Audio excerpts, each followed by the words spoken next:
So I toyed with the idea of letting Gron do the review for this one, but I've elected to do it myself. He's not nearly as fair when it comes to animated films.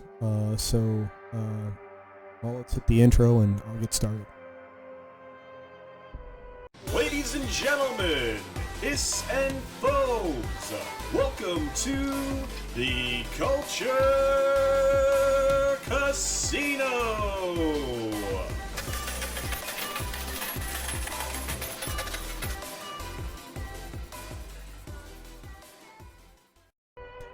Onward is the new Disney Pixar film that has had a limited release recently to preview audiences.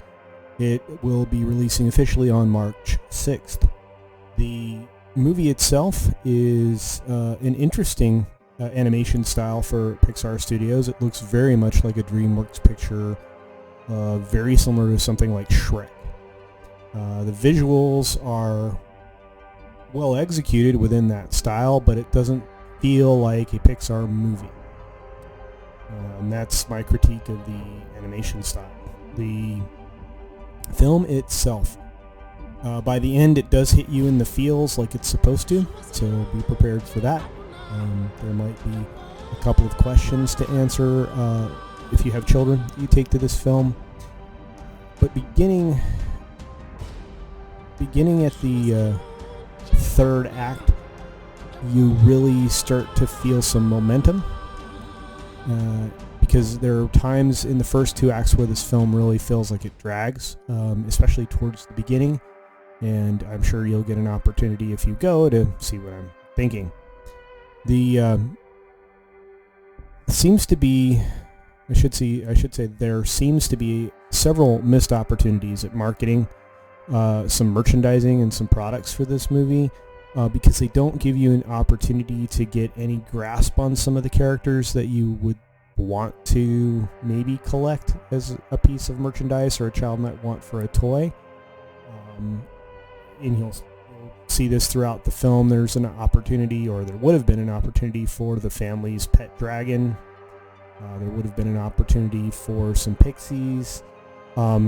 Sometimes these opportunities were missed because the characters were not presented in a way that made them likable. Sometimes the characters are presented in a way that didn't make them feel intelligent. And whereas when you have something like The Mandalorian and you present something like Baby Yoda species, whatever they're going to call him, that thing was amazing from the very beginning, and you just fell more in love with it as the season progressed. They aren't going to have that opportunity in a less than 2-hour movie, and boy did they miss several opportunities when it comes to the merchandise. Now, to the movie itself, as I mentioned, the pacing in the first act is not the best. There's moments that feel like they drag. When I saw an early preview of this movie, I was given a pretty good chunk of the first part of the first act to see, and the way they had cut and edited the elements that they presented, that pacing was phenomenal. It did a wonderful job. The beginning of the movie kind of felt a little slower than it needed to be, aside from the fact that the characters did get a little bit more fleshed out than in most movies nowadays. Ian and Barley are very good characters. The voice acting by Chris Pratt and Tom Holland are excellent. Julia Louis-Dreyfus is a fantastic mother voice actor for the boys. It's very well done. The other characters voice actors, I should say, excellent performances for their characters as well. There honestly is only really one other somewhat memorable character, and the main story is truly a quest, but it is carried out in a very odd way, in my opinion. Okay. That is the most amount of review that you're going to get from me without me diving into spoilers. So if you don't want to know this movie's plot line, then you'll probably want to not watch anymore and hit the like button and subscribe now. I'll do that anyway. Alright. I'm going to count to 3, and then I'm assuming that you've turned this off if you don't want to have spoilers. Okay. For the rest of us, the movie starts out as you would expect, and as the trailer is given away, with the two boys being given a gift from their father on Ian's 16th birthday. It is for both of them. It is a magic staff and the reagent that is required to make the magic staff perform the spell to bring their father back for 24 hours. The spell that they're casting will allow for that just once. And so the older boy, Barley, tries this for a very long time, and it obviously is the way it's presented in the film, and he is unsuccessful. And the younger boy just by dumb luck happens to be able to start the spell going, and by the time it finishes, they do not end up with a whole father. They end up with just his legs. The point of the movie from there is to try to figure out a way to get another reagent, which is called a Phoenix Gem, and take that reagent to the staff, or use it, apply it to the staff, and bring the rest of the father back so they would have an opportunity to see him. Now they have 24 hours to get this done. They climb into Barley's van, which is named Guinevere, which happens to be based on a tattoo artist's van that they Pixar borrowed for a non-commercial use, and they have a lawsuit about that. If you've seen my other video, it goes into detail a little bit on that, and the rest of it's available on Google. I have no idea where they are with that right now. I do know that at the end of the movie, the representation on the new van looks almost exactly like the van that they borrowed from that tattoo artist. So we'll have to see where things go from there, or if that's already been amicably resolved. Anyway, moving along, they load up their dad, who they do a makeshift top for, out of pillows and a jacket and, stocking cap and some sunglasses.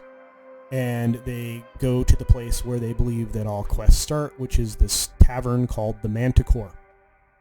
The Manticore is actually a female being that is a cross between a dragon and a scorpion and something else that flies. It's a very odd-looking creature. They do a really good job with her. Anyway, so they discover that she's not really, in the quest-giving mood anymore. She's doing things in a more corporate way and has kind of abandoned her abilities in magic until Ian actually stands up to her, and she, I don't know whether on purpose or by accident, sets her entire tavern on fire, which is kind of funny. And they grab one of the kids, the boys, Barley and Ian, grab one of the kids' menus, which has a map to the quest item that they need, the Phoenix Gem. And so the boys set out, and along the way they run out of gas, try to magic themselves some gas. That doesn't turn out very well, and they end up going to a gas station convenience store that's kind of around the corner down the way. They run into some pixies who are motorcycle gang, I guess, and don't fly anymore. They just run around on motorcycles, and they nearly come to blows with them multiple times for various reasons, and this culminates in them getting their gas and trying to get their dad's legs to follow them, and he knocks over all the motorcycles of the pixies, which wasn't probably a good thing. So they hightail it back to their van. Everybody climbs in the van and try to escape from the Pixies, and that comes into another challenge for Ian because he's just learning how to drive, and so he has to merge onto the expressway, which he does. And then there's an action scene with some road ragey Pixies on motorcycles that has some funny little bits here and there, and some overly violent things to a certain extent, in my opinion, that maybe kids aren't quite prepared for. But anyway, well, actually that's probably not true. I imagine they see plenty of that in more of the modern animation on television nowadays. But anyway, they finally get to a point where they have eliminated their pursuers and follow the path less taken to get to their end goal, which at this point is Raven's Point. And that was on the kids' placemat menu that a child had already drawn on and solved the puzzle for them. So on their way to Raven's Point, taking this other route, they find a drawbridge. Now the drawbridge is up, and the lever to have it come down is on the other side of a bottomless chasm. And Ian, after a couple of missteps, is able to actually create an invisible bridge for himself, where he walks across the chasm on this invisible bridge. He has a rope that is tied around his waist in case he stops believing that he can do it. He doesn't doubt that he can do it until his very last step, and he looks back and the rope is untied from his waist and he falls, but he catches himself on the edge of the chasm, climbs up, and throws the lever on the drawbridge. The van successfully crosses, and no sooner has that happen than the stepfather of their mother, Bean Squeeze or whatever, I have no idea what the relationship is. I think stepfather is probably accurate. Catches up to them with his police vehicle and gives them a lecture. Ian says, "Okay, we'll head home," except that he doesn't. Of course, he takes the van, puts the pedal to the metal, and they go racing through this area.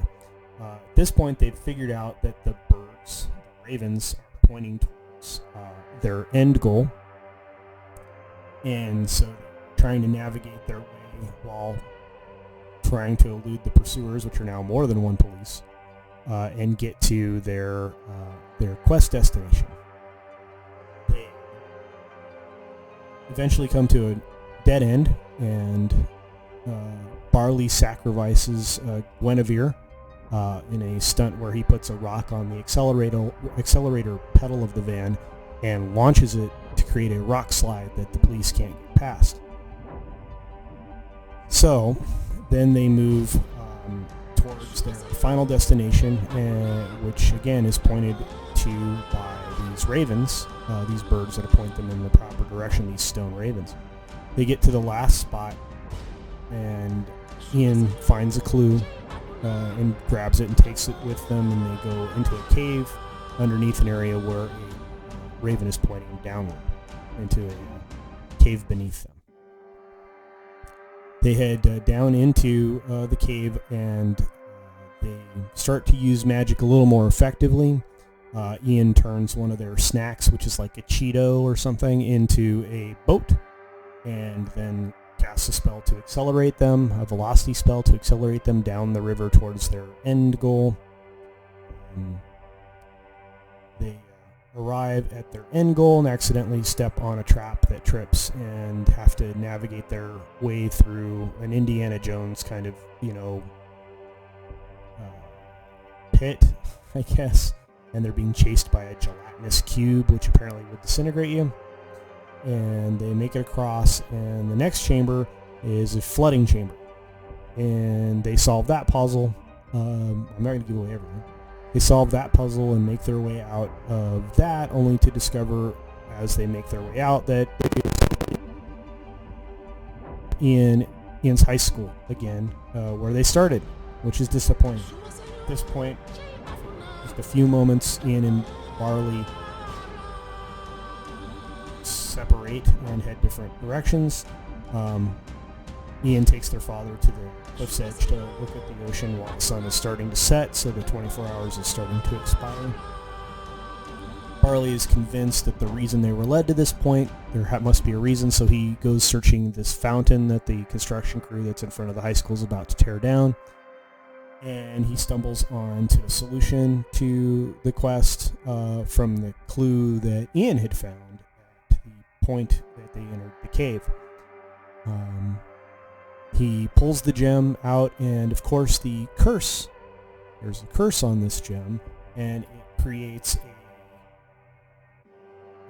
giant dragon out of parts of the high school building and cars and other things around it.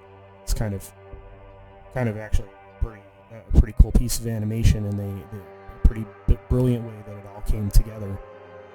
And at this point, the mother and the Manticore lady have caught up with the boys, and they start to do battle with the dragon so the boys could try to see their father. Ian, of course, had realized, during the course of his time that his brother was probably the closest thing to a father that he was ever going to have, and so they had made their way back to Barley when he was recovering the gem. So, ultimately, Ian decides to leave the father with Barley as he has cast the spell to reconstitute the father for obviously just a few more moments before the sun sets. And he goes off to help fight the rubble dragon, I guess. And ultimately believes enough in himself that he's able to cast all of these various magical spells to beat the rubble dragon, but it prevents him from being able to spend the last moments with his father. He witnesses those moments with his brother Barley, and then the father fades away. At that point, the older brother comes over and helps fish Ian out of the pit of debris from the slaying of the rubble dragon, and they have a nice moment. Again, they hit you in the feels for like 3 straight minutes right there, which that they do a very good job of manipulating your feelings there. And then flash forward to Ian's new life and his popularity in school and all of the things that he lacked at the beginning. So it's a coming of age story that you could have predicted from the very beginning. It doesn't make it bad, but the movie, in my opinion, is mediocre. There are opportunities to thrill, and it seems like too few. Their pacing, as I said, is very bad. They could have created more quest opportunities along the way and not slowed down the pace of the movie so much. The first act is the thing that probably suffers the most of that drag. Kids will like this movie, but they might have some questions at the end of it. Adults will probably come out of there feeling the same way I did. It is no Toy Story. Don't go in there expecting that. Other than that, it's okay. The scene that was presented as this groundbreaking, socially conscious scene really isn't. It is 100% throwaway. It is a one-line thing. You would not otherwise know. You would otherwise not know that there was a different kind of relationship between this creature and another one. If, again, you did work for this one line, which I imagine will be eliminated for countries that have no tolerance for that whatsoever, if it actually plays in China. Although it may not play well in China because the dragon, I don't think, respects their thoughts about dragons, but anyway, that's it. You now have the movie, you have my opinion, and you pretty much know the entire thing. If I were to take people to this movie, I wouldn't. I would wait until it comes out on the streaming service. That's the one thing I don't think Disney planned very well for, is that everything that they release will be on their streaming service just a few months later. So you don't have to go to the theater anymore to see average products, because there's not going to be a thrill for something like this.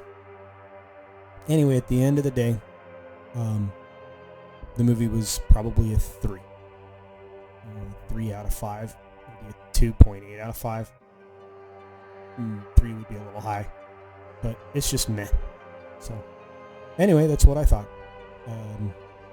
If you like movie reviews like this, go ahead, as I said before, hit the like button, subscribe, hit the bell for notifications, because I don't mind doing them. I actually enjoy trying to give people some insight into what they might be seeing. I don't mind giving spoilers, but I always try to warn beforehand.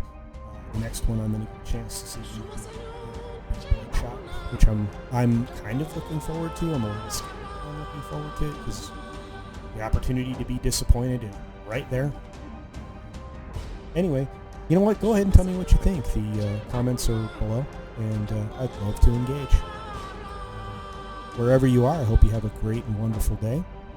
And remember that at Culture Casino, when the house wins, we all win.